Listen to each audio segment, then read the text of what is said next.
नमस्कार स्टूडेंट, मैं विजय साहनी स्वागत करता हूं आप लोगों का विजय स्टडी पॉइंट में। और आज की इस वीडियो में मैं आप सभी को बताने वाला हूं कि पार्ट्स ऑफ स्पीच क्या होता है। ठीक है स्टूडेंट, क्या बताने वाला हूं? Parts of speech. साथ ही साथ मैं आज से स्टूडेंट इंग्लिश ग्रामर का जितना भी टॉपिक है मैं एक के बाद एक आप लोगों के लिए लाऊंगा, जिससे आप लोग क्या करेंगे, अच्छा तरीक़ा से आप लोगों का तैयारी भी होगा। चाहे आप क्लास 10th में हो, चाहे आप क्लास 12th में हो, दोनों के लिए काफ़ी इंपॉर्टेंट होगा। ठीक है, इसलिए वीडियो के अंत तक बने रहेंगे। आइए मैं आपको बता रहा हूँ कि मैं क्या बताने वाला हूँ। ठीक है, सबसे पहले आप लोग जान जाइए कि मैं बताने वाला हूँ आप लोगों को पार्ट्स ऑफ स्पीच। ठीक है स्टूडेंट, समझिए कि पार्ट्स ऑफ स्पीच होता क्या है बिना लेट किए हुए। देखिए स्टूडेंट, यहाँ पर है कि अंग्रेजी भाषा में जितने भी शब्द हैं, अंग्रेजी भाषा में, हिंदी में नहीं, किसमें, तो अंग्रेजी भाषा में जितने भी शब्द हैं, वही यहाँ पर कहा गया है कि अंग्रेजी भाषा में जितने भी शब्द हैं उन्हें वाक्यों में कार्य एवं, वाक्य मतलब सेंटेंस, ठीक है, वाक्य जो लिखते हैं ना वही, उन्हें वाक्यों में कार्य एवं प्रयोग के विचार से 8 भागों में बांटा गया है। कितने भागों में बांटा गया है? तो याद रखेंगे आप लोग कि 8 भागों में बांटा गया है। ठीक है स्टूडेंट, इन्हें ही हम लोग क्या कहते हैं, इन्हें में से, ये देखिए आप लोग है ना, तो इन्हीं, वही यहाँ पर है कि इनमें से प्रत्येक भाग को हम लोग पार्ट्स ऑफ स्पीच कहते हैं। समझ में आया? पार्ट्स ऑफ स्पीच कहते हैं, किसे कहते हैं समझ में आया? चलिए एक बार फिर से समझ लीजिए कि अंग्रेजी भाषा में जितने भी शब्द हैं उन्हें वाक्यों में, वाक्य में, ठीक है, सेंटेंस में, उन्हें वाक्यों में कार्य, अर्थात वाक्य में उसका क्या कार्य है, वाक्यों में कार्य एवं उसका वाक्य में क्या प्रयोग है, उसी के विचार से उसको 8 भागों में बांटा गया है। और हर एक भाग को हम लोग पार्ट्स ऑफ स्पीच कहते हैं। समझ में आ गया? जिस प्रकार आप लोग यहाँ देख सकते हैं कि यहाँ पर दिया भी गया है, यही हम लोग का पार्ट्स ऑफ स्पीच। ठीक है, पार्ट्स ऑफ स्पीच की संख्या कितनी है? तो 8 है। कौन कौन है? तो सबसे पहले समझ लीजिए, यहाँ देखिए नाउन। नाउन हम लोग का पार्ट्स ऑफ स्पीच का ये पहला भाग है, नाउन। ठीक है, जिसका हिंदी होता है संज्ञा। दूसरा है पार्ट्स ऑफ स्पीच में प्रोनाउन। नाउन में जैसे ही हम लोग प्र को जोड़ दिए तो वो हम लोग का प्रोनाउन बन जाता है और जिसका अर्थ होता है सर्वनाम।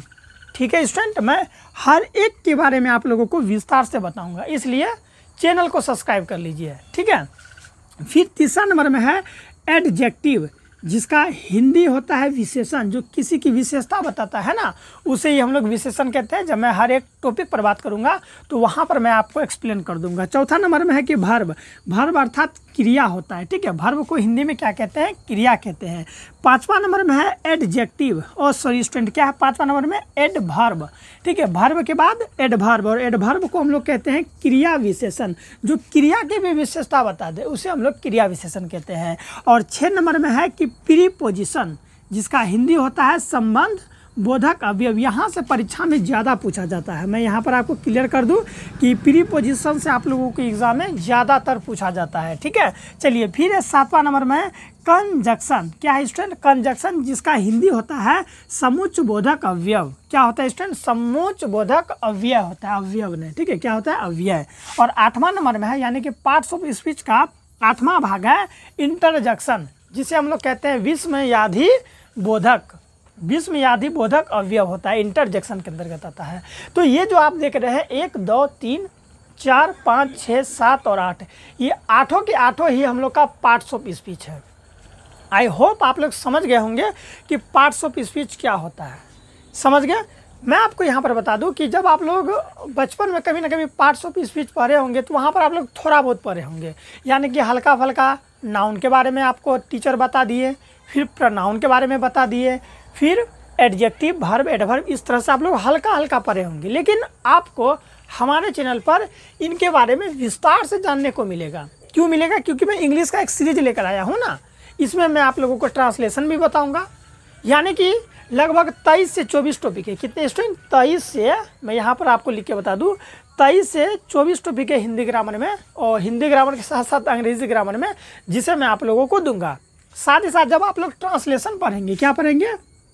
ठीक है स्टूडेंट, ट्रांसलेशन जब आप लोग पढ़ते हैं तो वहाँ पर भी आप लोगों को काफ़ी टॉपिक मिल जाता है, तो वो सब मैं आप लोगों को क्लियर कर दूंगा। इसलिए परिवार के साथ जुड़ के रहेंगे। अगर आप लोगों को अच्छा लग रहा होगा तो चैनल को सब्सक्राइब कर लेंगे, ठीक है। चलिए, पार्ट्स ऑफ स्पीच किसे कहते हैं समझ गए। एक बार शॉर्टकट में समझ लीजिए कि अंग्रेजी भाषा में जितने भी शब्द हैं उन्हें, जैसे कि अंग्रेजी भाषा में यही सब शब्द हो गया, ठीक है। ऐसे समझिए कि अंग्रेजी भाषा में जितने भी शब्द हैं उन्हें वाक्यों में, वाक्य अर्थात सेंटेंस में, वाक्यों में कार्य एवं प्रयोग के विचार से, जैसा उसका कार्य होगा, जैसा उसका प्रयोग होगा, उसी के विचार से 8 भागों में बांटा गया है। यही 8 भागों में बांटा गया है और इन्हें ही हम लोग क्या कहते हैं, तो इन्हें ही हम लोग पार्ट्स ऑफ स्पीच कहते हैं। हर एक भाग को पार्ट्स ऑफ स्पीच कहते हैं। आई होप आप लोग समझ गए होंगे, ठीक है। कौन कौन है तो आपको कंठस्थ याद रखना होगा। Noun, pronoun, verb, adverb, preposition, conjunction, इस तरह से आप लोगों को पूरा याद रखना होगा। आई होप समझ गए। चलिए, अब आप लोग ये समझिए कि सर एग्जाम में प्रश्न किस प्रकार से आता है, ताकि आप लोग कंफ्यूज ना करेंगे, ठीक है। एग्जाम में स्टूडेंट प्रश्न किस प्रकार से आएगा। मान लीजिए आप लोगों को एक वाक्य दे देगा, क्या दे देगा, एक वाक्य दे देगा। मैं लिख लेता हूँ एक वाक्य कि आई लव माई कंट्री। क्या लिख देगा, I love my country, CONTRY, I love my country में अगर मैं आप लोगों से पूछ लूँ कि ये जो लव शब्द है क्या है, आई लव माई कंट्री एक वाक्य है ना स्टूडेंट, सेंटेंस है ना। इस सेंटेंस में ये जो लव है ये कौन सा पार्ट्स ऑफ स्पीच है।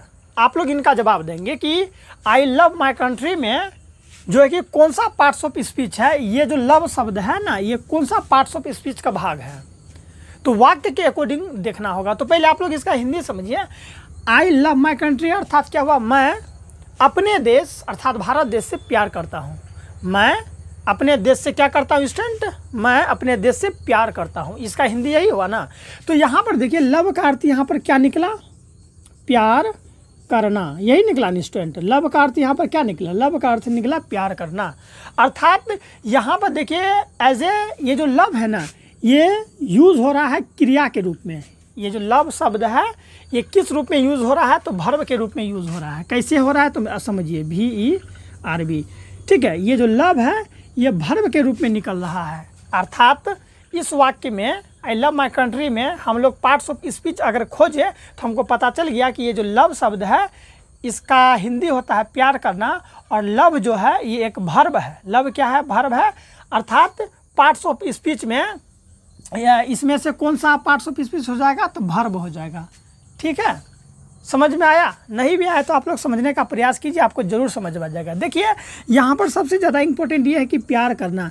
जब भी कोई शब्द के अंत में अगर ना आ जाए, क्या आ जाएगा स्टूडेंट, ना, तो आप लोग समझिएगा कि ज़्यादातर वो क्रिया होगा। तो देखिए प्यार करना, तो लास्ट में ना आया ना, तो इसलिए ये क्रिया होगा। और क्रिया को ही हम लोग क्या कहते हैं, अंग्रेजी में वर्ब कहते हैं। अर्थात ये हम लोग का वर्ब हो जाएगा। समझ में आ गया। इसी तरह से अगर हम लोग दूसरा नंबर का अगर आप लोगों को दें कि सी इज़ माई लव, हम क्या लिखे, सी इज़ माई लव। समझेंगे आप लोग ध्यान से। हम यहाँ पर क्या लिखे, सी इज़ माई लव, यानी कि वह मेरा प्यार है। ये जो वह है ये लड़की के लिए यूज़ होता है, ठीक है। स्त्री के लिए सी और लड़कों के लिए ही का प्रयोग करते हैं, आपको पता होगा। तो यहाँ सी है, इसका अर्थ तो वह होता है, लेकिन स्त्री के लिए तो वह मेरा प्यार है, तो वह मेरा प्यार है। यहाँ पर भी तो लव है। अगर मैं बोलूँ कि ये जो लव है ये पार्ट्स ऑफ स्पीच में कौन सा पार्ट्स ऑफ स्पीच है, लव, तो मेरे प्यारे बच्चों यहाँ पर सी इज़ माई लव, वह मेरा प्यार है।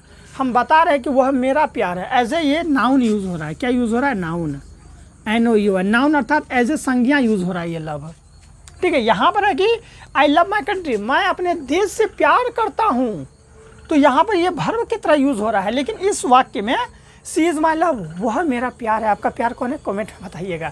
वह मेरा प्यार है, एज ए नाउन यूज़ हो रहा है, ठीक है। धीरे धीरे आपको समझ में आ जाएगा जब आप लोग noun, pronoun, adjective, verb, adverb इन सब के बारे में हिंदी में अगर आप लोग पढ़ लेते हैं ना तो आपको इसमें ज़्यादा समझ में आता है। इसलिए आप लोग प्रयास करेंगे कि हिंदी में भी आपको नॉलेज होनी चाहिए, ठीक है। इसी तरह मैं अगर तीसरा वाक्य ले लूँ स्टूडेंट, मैं अगर ले लूँ कि this is a fast train, क्या ले लूँ मैं, दिस, THIS, दिस इज, ठीक है, this is a fast train, TRAIN, क्या लिया मैं student, this is a fast train. मैंने एक यहाँ पर वाक्य लिया। अगर मैं कहूँ कि फास्ट, मेरे प्यारे बच्चों, फास्ट कौन सा पार्ट ऑफ स्पीच है, ये नाउन है, फास्ट नाउन है, प्रनाउन है, एडजेक्टिव है, वर्ब है, एडवर्ब है, प्रीपोजिशन है, कंजक्शन है या फिर इंटरजेक्शन है। तो आप लोग क्या कहेंगे? देखिए यहाँ पर क्या है, दिस इज फास्ट ट्रेन, यानी जो ट्रेन है वो क्या फास्ट है, बहुत तेज चलती है। जब कोई चीज़ तेज चलता है तो वो उसका विशेषता बता रहा है। अर्थात ट्रेन का विशेषता क्या है? ट्रेन का विशेषता है कि जो ट्रेन है वो फास्ट चल रही है। ट्रेन का विशेषता क्या है मेरे प्यारे बच्चों? जो ट्रेन है वो फास्ट चल रही है। तो ये एज ए विशेषण यूज़ होगा। क्या यूज़ होगा? विशेषण। तो हम लोग इसे विशेषण कहेंगे, ठीक है, ये विशेषण हो जाएगा। और विशेषण को हम लोग क्या कहते हैं? तो विशेषण को हम लोग एडजेक्टिव कहते हैं। क्या कहते हैं स्टूडेंट? एडजेक्टिव कहते हैं। इसलिए ये फास्ट जो है ये हम लोग का एडजेक्टिव की तरह यूज़ होगा। समझ में आया? शब्द को पकड़ना है, ये आप लोग तभी पकड़ पाएंगे जब आप लोग नाउन प्रोनाउन अच्छा तरीका से याद रहेगा तब। इसी तरह मैं एक और ले लूँ कि she is playing in the field. मैं क्या लिया? She is playing in the field. मैं इसको थोड़ा सा लिख दूँ इधर, कहाँ लिख ले तो अच्छा रहेगा स्टूडेंट? चलिए इसे इरेज करके लिख लेंगे तो सबसे अच्छा। क्या लिखेंगे? सी इज़, नोट कर लेंगे, ठीक है, वीडियो को रोक के इसे नोट कर लेंगे आप लोग। मैं यहाँ पर लिख रहा हूँ स्टूडेंट कि सी इज़, मेरे प्यारे बच्चों चैनल को सब्सक्राइब कर लीजिए, ठीक है। She is playing, PLAYING, she is playing in the field. Field का अर्थ होता है मैदान। In the field, FIELD, she is playing in the field, यही लिखे, ठीक है। तो अगर मैं आपको कहूँ कि she is playing in the field में जो ये इन आप लोग देख रहे हैं, इन में से कौन सा पार्ट्स ऑफ स्पीच होगा? She is playing in the field, अर्थात सी है ना, हाँ, वह जो है मैदान में खेल रही है, वह मैदान में खेल रही है। तो मैं अगर कहूँ कि ये जो इन है, ये इन कौन सा पार्ट्स ऑफ स्पीच है? Noun, pronoun, verb, adverb. तो आप लोग क्या कहिएगा? इन का प्रयोग कब होता है? इन यानी में, जोड़ने के लिए प्रयोग हो रहा है इसका, ठीक है स्टूडेंट। इसीलिए हम लोग इसको इनको प्रीपोजिशन कहेंगे। क्या कहेंगे?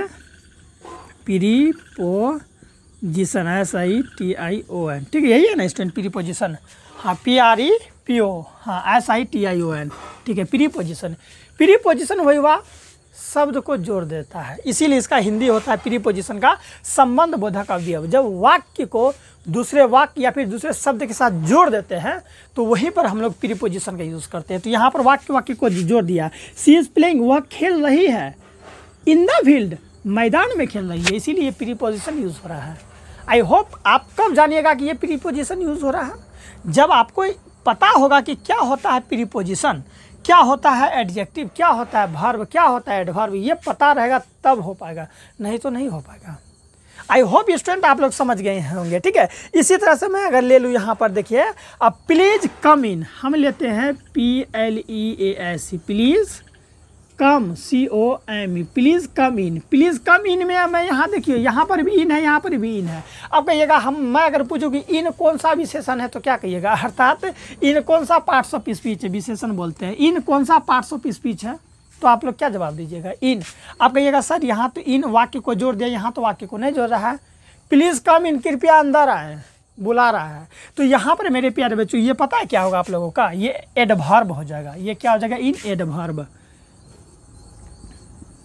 आप पूछेगा सर एडवर्ब ये क्यों होगा? क्योंकि ये एडवर्ब का हिंदी क्या होता है? क्रिया विशेषण। जो विशेषण का विशेषता बता दे उसे हम लोग क्रिया विशेषण कहते हैं। ये धीरे धीरे आपको समझ में आ जाएगा। आई होप स्टूडेंट आप लोग पार्ट्स ऑफ स्पीच समझ में आ गया होगा। आपको करना कुछ नहीं है, ये डेमो था कि इस तरह से होता है। आपको केवल ये याद रखना है कि पार्ट्स ऑफ स्पीच कहते किसको है, तो ये परिभाषा आप माइंड में बैठा लीजिए। और पार्ट्स ऑफ स्पीच कितने होते हैं? तो 8 होते हैं, और ये आपको ध्यान में रखना है। पार्ट्स ऑफ स्पीच किसे कहते हैं, इस चीज़ को यहाँ से यहाँ माइंड में बैठा लीजिए। और ये जो है ना 8 पार्ट्स ऑफ स्पीच, इन सबों को आप लोग कॉपी में नोट करके याद कर लीजिए। बस इतना ही आप लोगों के लिए काफ़ी है। बाकी ये जो मैं उदाहरण हल्का फुल्का समझाया, ये आपको तब समझ में आएगा जब आप लोग नाउन पढ़ लेंगे, प्रोनाउन पढ़ लेंगे, सब के बारे में पढ़ लेंगे, तब आप लोग पार्ट्स ऑफ स्पीच को सिलेक्ट कर पाएंगे कि किस में कौन सा पार्ट्स ऑफ स्पीच का यूज़ हो रहा है। स्टूडेंट इतना मेहनत के लिए एक सब्सक्राइब जरूर कीजिएगा, ठीक है। नाउन के लिए आप लोग रेडी रहिएगा। मिलते हैं नेक्स्ट वीडियो में, अपना ख्याल रखिएगा।